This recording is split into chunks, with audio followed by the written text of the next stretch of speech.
तो hello my dear friends, आज की हमारी दूसरी क्लास है इकाई 2। पहली क्लास हमने समाप्त कर ली है समानता। ठीक है, देखते हैं हमारी अगली क्लास इकाई 2 में क्या है।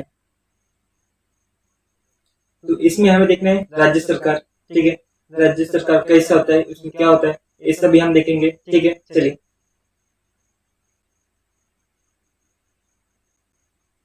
देखिए ये दूसरा अध्याय है हमारा राज्य सरकार। देखिए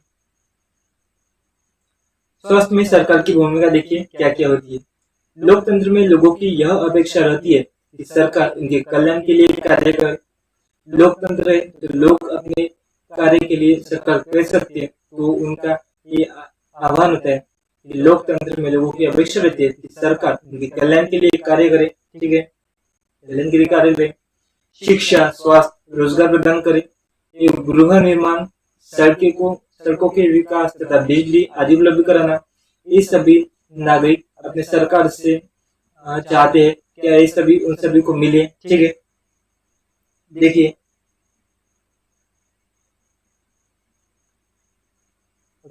चलिए इस अध्याय के शीर्षकों को देखिए। आपके विचार में यह विषय सरकार के काम से किस प्रकार जुड़ा है, देखते चलिए। तो देखिए स्वास्थ्य क्या है। स्वास्थ्य के बारे में हमें अनेक प्रकार की सोच सकते हैं। स्वास्थ्य का अर्थ है हमारे बीमारियां और चोट आदि से मुक्त रहना। ठीक है, हमारा स्वास्थ्य अच्छा रहना। ठीक है, लेकिन स्वास्थ्य केवल बीमारी से संबंधित नहीं है। अपने उपयुक्त कॉलेज में जैसे केवल कुछ स्थितियों को ही स्वास्थ्य से जोड़कर देखा जा सकता है। राइट, हमें ध्यान देते हैं कि उपयुक्त हर स्थिति का संबंध स्वास्थ्य से। ठीक है, सभी इसका संबंध स्वास्थ्य से। ठीक है, तो देखिए बीमारी के अलावा हमारे लिए उन कारणों पर भी विचार करना आवश्यक है जो हमारे स्वास्थ्य पर प्रभाव डालते हैं।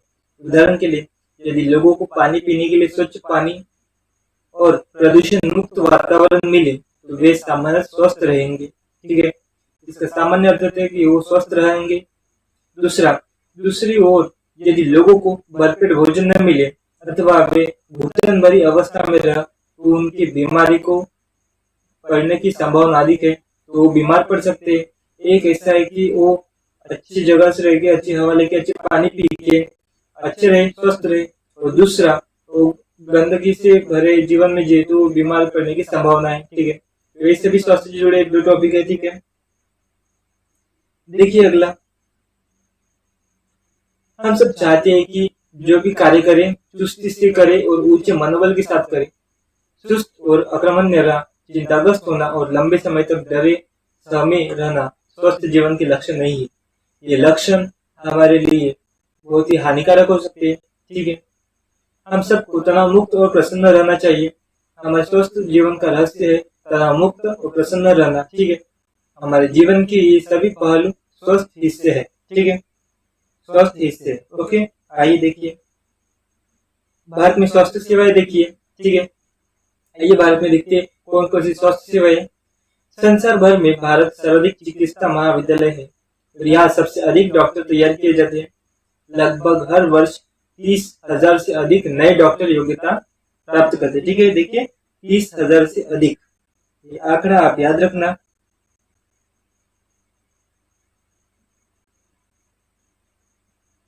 ठीक है,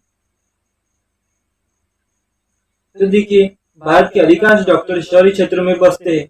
ग्रामवासियों को डॉक्टर तक पहुंचने के लिए लंबी दूरी तय करनी पड़ती है। ग्रामीण क्षेत्रों की जनसंख्या के मुकाबले डॉक्टर की संख्या काफी कम है। ठीक है, शहरी क्षेत्र में डॉक्टर की संख्या बहुत अधिक होने के बावजूद ग्रामीण क्षेत्र में वो संख्या नहीं आ पाती। कम से कम डॉक्टर सिर्फ गाँव तक आते हैं, उससे जो ग्रामीण जीवन है वो ग्रस्त हो जाता है। ठीक है, वहाँ पे जल्दी सुविधाएं नहीं उपलब्ध हो पाती, इसलिए वो पीछे रह जाते हैं। ठीक है, देखिए आइए देखिए पिछले वर्ष में स्वास्थ्य सेवाओं की सुविधा में काफी वृद्धि हुई। सन 1950 में से भारत में केवल 2,717 अस्पताल थे। ठीक है, 50 में जब हमें स्वतंत्र मिली थी, 47 में स्वतंत्र मिली तो 50 में 2,717 अस्पताल थे। सन 1991 में 11,174 अस्पताल थे।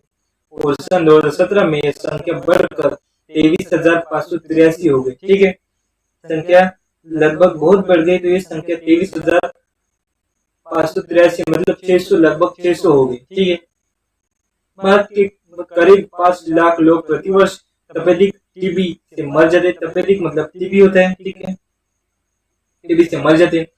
स्वतंत्रता प्राप्ति से अब तक इस संख्या की कोई परिवर्तन नहीं हुआ है। हर वर्ष मलेरिया के लगभग 20 लाख मामलों की रिपोर्ट प्राप्त होती है। ये संख्या कम नहीं हो रही है। ठीक है, जैसे जैसे हम आगे बढ़ रहे हैं तो लेकिन ये संख्या कम नहीं हुई, बाकी सब कम हुआ है, लेकिन ये जो कैंसर है, टीबी है, टीबी और मलेरिया, इसकी संख्या बहुत अधिक है। हालांकि फ्यूचर में इसका इलाज भी आ जाएगा। ठीक है, तो देखिए भारत में विदेशों से बहुत बड़ी संख्या में इलाज करने हेतु चिकित्सा पर्यटन आते हैं। वे उपचार के लिए भारत से कुछ अस्पतालों में आते हैं, जिनकी तुलना संसार के सर्वश्रेष्ठ अस्पताल से की जाती है। ठीक है, ऐसे अस्पताल भी भारत में है जो विदेशी लोग, फॉरेनर लोग हमारे भारत में आते हैं अपनी स्वास्थ्य को स्वस्थ रखने के लिए। ठीक है, तो ऐसे महान अस्पताल हमारे भारत में उपलब्ध है, हमारे लिए बहुत ही प्राउड की बात है ये। ठीक है, देखिए हम सबको पीने का स्वच्छ जल उपलब्ध नहीं करा पा रहे हैं। संचारणीय बीमारियां पानी के द्वारा एक दूसरे को लगती है। इन बीमारियों में से 21% जल जनित होती है, जैसे हैजा, पेट के कीड़े और हेपेटाइटिस। ठीक है, देखिए ये सभी बीमारियां हमें पेट पानी की वजह से होती है। ठीक, भारत विश्व का दवाइयों निर्माण करने वाला तीसरा बड़ा देश है और यहाँ से भारी मात्रा में दवाइयों का निर्यात होता है। ठीक है, बाहर से बहुत ज्यादा पैमाने में भारी मात्रा में दवाइयों का निर्माण होता है। तो हम समझ सकते हैं कि हमारा भारत अस्पताल के मामले में बहुत ही आगे बढ़ रहा है। ठीक है, अभी विकसनशील है, विकास तो कभी नहीं पहुंचा है, लेकिन जल्द ही विकास पा लेगा भारत। ठीक, भारत के समस्त बच्चों में से आधों को खाने के लिए पर्याप्त भोजन नहीं मिलता है और वे अल्प पोषण के शिकार होते हैं। ठीक है, देखिए ये जो गरीब बच्चे होते हैं, ग्रामीण बच्चे होते हैं, इनको कम से कम भोजन मिलता है, तो ये अल्प पोषित शिकार रहते हैं, इनको भोजन नहीं मिलता। तो ठीक है, देखिए आगे बीमारियों से बचाव और उनके उपचार के लिए हमें उचित स्वास्थ्य सेवाएं चाहिए, जैसे स्वास्थ्य केंद्र, अस्पताल, परीक्षणों के लिए प्रयोगशालाएं, एम्बुलेंस की सुविधा। ठीक है, देखिए अस्पताल, प्रशिक्षण, प्रयोगशालाएं, एम्बुलेंस की सुविधा, ब्लड बैंक आदि, ये सभी हमें सुविधा चाहिए। इसके जब ये होगी तभी हम आगे बढ़ सकेंगे। ठीक है, ऐसी सुविधा को व्यवस्था को चलाने के लिए स्वास्थ्य सेवकों, नर्सों, योग्य डॉक्टर तथा अन्य विशेषज्ञों की भी जरूरत है। ठीक है, देखिए किस किस की जरूरत है? सेवकों, नर्सों, योग्य डॉक्टरों तथा विशेषज्ञों जरूरत हो, परामर्श दे सके, लोग पहचान सके, इलाज कर सके ये लोग। ठीक है, मरीजों के इलाज के लिए हमें आवश्यक दवाइयाँ, उपकरण भी चाहिए। ठीक है, ये सभी अस्पताल की जब हम बीमार होते तो अपने इलाज के लिए हमें इन सुविधाओं की जरूरत पड़ती है। ठीक है, जब भी हम बीमार पड़ते तो यही सुविधा हमारे लिए काम आती है। ठीक है, देखिए आगे भारत में बड़ी संख्या में डॉक्टर, दवाखाने और अस्पताल है। देश में सार्वजनिक स्वास्थ्य सेवाओं को चलाने का पर्याप्त अनुभव, ज्ञान भी उपलब्ध है। ठीक है, भारत और आगे बढ़ रहा है, तो इससे पर्याप्त ध्यान स्वास्थ्य केंद्र जिन्हें सरकार चलाती है। ठीक है, सरकार अपनी जनसंख्या के एक बड़े भाग की देखभाल करने में समर्थ है, जो सैकड़ों और हजारों गांव में फैली है। इस विषय में हम बाद में अधिक विस्तार से चर्चा करेंगे। साथ ही चिकित्सा विज्ञान बहुत असाधारण प्रगति हुई है, जिसके चलते देश के इलाज में कई तकनीकें विविधता उपलब्ध है, आगे भी उपलब्ध हो। फ्यूचर में विकसनशील देश भारत हमारा विकास की ओर जा रहा है, जल्दी हमारा भारत विकास कर पाएगा। ठीक है, देखिए आगे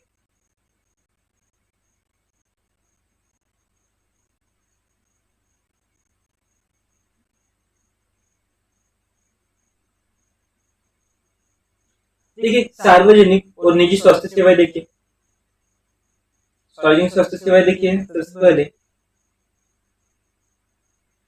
सार्वजनिक स्वास्थ्य सेवा स्वास्थ्य केंद्रों व अस्पतालों की एक श्रृंखला है। ठीक है, सार्वजनिक स्वास्थ्य सेवा है जो स्वास्थ्य केंद्रों और अस्पतालों की श्रृंखला है जो सरकार द्वारा चलाई जाती है। ठीक है, सार्वजनिक मतलब सभी के लिए, तो सभी के लिए सिर्फ सरकारी हो सकता है। ठीक है, ये केंद्र व अस्पताल आपस में जुड़े होते हैं जिससे वे शहरी व ग्रामीण दोनों क्षेत्रों की सुविधाएं प्रदान करते हैं और सभी बीमारियों, साधारण से लेकर विशिष्ट देखभाल की जरूरत वाली बीमारियों का इलाज प्रदान करते हैं। ग्राम के स्तर पर एक स्वास्थ्य केंद्र होता है जहाँ प्राय एक नर्स, ग्राम स्वास्थ्य सेवक रहता है। ठीक है, जहाँ प्राय एक नर्स और ग्राम सेवक रहता है। तो एक ग्राम स्तर पर रहते हैं ये लोग। ठीक है, देखिए आगे, इन्हें सामान्य बीमारियों के इलाज के लिए प्रशिक्षण दिया जाता है और वे प्राथमिक स्वास्थ्य केंद्र के डॉक्टर को देखरेख में कार्य करता है। ग्रामीण क्षेत्रों में ऐसा केंद्र कई गांवों की जरूरतों को पूरा करता है। जिला स्तर पर जिला अस्पताल होता है और इन सभी को, देखिए, जिला स्तर पर जिला अस्पताल होता है और इन सभी स्वास्थ्य केंद्रों की देखभाल करता है जिसमें अमन को ले जाया गया था। मतलब एक कहानी है अमन के बारे में, तो उसको लेके जाएगा। ठीक है, इस स्वास्थ्य सेवा को सार्वजनिक स्वास्थ्य सेवा कहा जाता है। तो लगभग आपको समझ जाएगा, जो सरकार जिसे चलाती है, जो अस्पताल सरकारी होते हैं, उसको हम सार्वजनिक स्वास्थ्य सेवा कह सकते हैं। ठीक है, आप समझ गए होंगे। ठीक है, सरकार ने सभी नागरिकों को स्वास्थ्य सेवाएं प्रदान करने के वचनबद्ध को पूरा करने के लिए अस्पताल स्वतः स्वास्थ्य केंद्र स्थापित है। सेवाओं को चलाने के लिए धन उस पैसों से आता है जो लोग सरकार को टैक्स के रूप में देते हैं। इसलिए ये सुविधा सबके लिए, इस उद्देश्य अच्छी स्वास्थ्य सेवाएं निःशुल्क या बहुत कम कीमत पर देना है। ठीक है, निःशुल्क या बहुत कम कीमत पर देना है जिससे गरीबों के लोग भी इलाज करा सके। स्वास्थ्य सेवाओं का दस्त लगना, हैजा, चिकनगुनिया आदि को फैलने से रोकना, इसकी व्यवस्था सरकारों को लोगों के सहयोग से करती है, अन्यथा यह असफल हो जाएगी। ठीक है, देखिए उदाहरण के लिए देख लीजिए, मच्छरों को पैदा होने से रोकने के अभियान को सफल बनाने के लिए यह सुनिश्चित करना पड़ेगा कि क्षेत्र के सभी लोग कूलरों व घर की छतों पर आदि पानी एकत्र न होने दे। तो ये सभी हमारे नागरिकों का कर्तव्य है कि इन सभी जो सरकार अलग अलग कार्यक्रम चलाती है, अभियान चलाते हैं, उसमें हम उनको पूरा सपोर्ट करें। या नहीं तो हम सिर्फ कोई पानी नहीं है लेकिन घर में तो बहुत पानी होता है, उससे मच्छरों को बहुत पैदा होती है। तो आप भी एक बात ध्यान में रखिए कि आपके घर में कोई एक जगह पानी ठहरा हुआ है, संग्रह हुआ है, तो उसको फेंक दीजिए और धो के रखिए। ज्यादा दिन पानी मत संभाल के रखिए। कूलर का टब हो, शादी टब में पानी हो, इसमें पानी प्लीज बचा के मत रखिए। ठीक है, उससे क्या होगा कि मच्छर के अंडे से वहां पे बच्चे हो जाएंगे और मच्छर बढ़ेंगे, डेंगू के आप शिकार हो सकते हैं। ठीक है, देखिए निजी स्वास्थ्य सेवाएं, देखिए देखिए हमारे देश में कई तरह की निजी स्वास्थ्य सेवाएं पाई जाती है। बड़ी संस्था में डॉक्टर अपने निजी दवाखाने चलाते हैं। ठीक है, प्राइवेट हॉस्पिटल हमारे भारत में बहुत सारे होते हैं, जैसे कोई हड्डी स्पेशलिस्ट, आंख स्पेशलिस्ट, डेंटल स्पेशलिस्ट, ऐसे कई प्रकार के डॉक्टर भारत में उपलब्ध है। निजी जो प्राइवेट होते हैं तो उनको हम निजी कहते हैं, जो सरकारी होते हैं हमको सार्वजनिक। सार्वजनिक और निजी में यही फर्क है सिर्फ कि प्राइवेट बोले तो, एक मिनट देखिए, प्राइवेट मतलब निजी मतलब प्राइवेट। ठीक है, प्राइवेट। और सार्वजनिक मतलब सरकारी। ठीक है, देखिए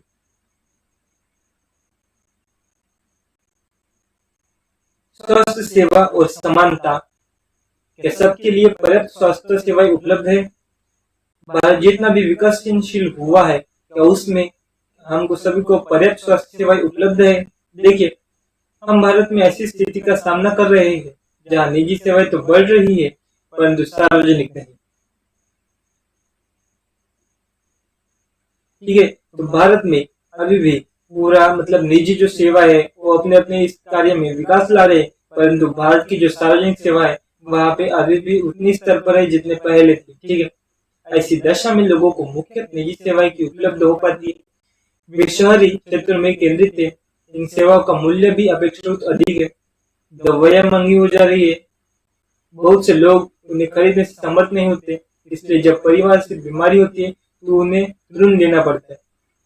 कुछ निजी सेवाएं अधिक कमाने के लिए प्राय ऐसे कार्यों को प्रोत्साहित करती है जो सही नहीं है। कई बार सस्ते तरीके से उपलब्ध होने पर भी उनका प्रयोग नहीं किया जाता। उदाहरण के लिए प्राय देखा जा सकता है कि चिकित्सक जरूरत से ज्यादा दवा या इंजेक्शन या सलाइन आदि की सलाह देती है, जबकि साधारण इलाज भी पर्याप्त है। तो ये लोग अपना पैसा कमाने के लिए ऐसा कहते हैं, ठीक है। तो निजी स्वास्थ्य इसलिए आगे बढ़ रहा है, जिससे सार्वजनिक सेवाएं आगे नहीं बढ़ रही है, तो जो आम आदमी है उनको निजी की तरफ बढ़ना पड़ता है। और निजी लोग जो है, प्राइवेट लोग जो है, वो अपना पैसा कमाने के लिए बैठे हैं, तो वो लोग आपसे पैसा ही लेंगे। जितना आप इतनी सी बीमारी होगी तो आपको इतना सारा बोल देंगे कि एक इंजेक्शन से काम हो रहा है, एक इंजेक्शन अगर पर्याप्त है तो वो आपको 10 इंजेक्शन बोलेगा, क्योंकि 10 इंजेक्शन के पैसे उसके जेब में जा रहे हैं, ठीक है। क्योंकि उनके इंजेक्शन बिक रहे हैं तो उनको वही तो चाहिए, और क्या चाहिए, ठीक है। देखिए